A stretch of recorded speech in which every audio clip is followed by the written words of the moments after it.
Հուլիսի 1-ից Հայաստանի Հանրապետությունից դեպի Վրաստան եւ հակառակ ուղղությամբ ոչ կանոնավոր ուղևորափոխադրումներ իրականացնելիս հսկիչ փաստաթուղթ, այսինքն ուղևորների ցուցակ ունենալը պարտադիր է։ Նշված փաստաթղթի լրացման պահանջը վերաբերում է տրանսպորտային միջոցի տեսակներին, այսինքն 6 եւ ավելի նստատեղ ունեցող տրանսպորտային միջոցներին անկախ ուղևորների քանակից, եթե դրանք իրականացվում են կոմերցիոն նպատակով կամ տուրիստական։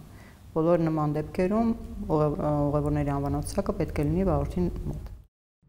Փաստաթուղթը պետք է լրացնել լատինատառ, հետևյալ կերպ։ Առաջին դաշտում պետք է լրացնել մեքենայի համարանիշը, հետևյալ հատվածում նստատեղերի քանակը, երկրորդ դաշտում կազմակերպության անվանումը, երրորդում վարորդի կամ վարորդների անուն ազգանունը, չորրորդ դաշտում պետք է նշել 3 տարբերակներից մեկը։ Առաջին, երբ տանում են նույն խմբին եւ վերադառնում նույն տրանսպորտային միջոցով, երկրորդ, երբ տանում են ուղևորների խմբին եւ դատարկ վերադառնում, երրորդ, երբ գնում է դատարկ մեքենան եւ բերում է ուղևորների խմբին։ Փաստաթղթի հաջորդ էջի նշված հատվածում պետք է լրացնել ուղևորների անուններն ու ազգանունները։ Փաստաթուղթը պետք է լրացվի էլեկտրոնային տարբերակով, տպվի եւ ողջ ուղևորության ընթացքում լինի վարորդի մոտ։ Տվյալ պահանջը հիմնված է Հայաստանի Հանրապետության կառավարության եւ Վրաստանի կառավարության միջև 2006 թվականին ստորագրված միջազգային ավտոմոբիլային հաղորդակցության մասին համաձայնագրի 4-րդ հոդվածի վրա։ 2025 թվականի հունիսի 4-ից 5-ը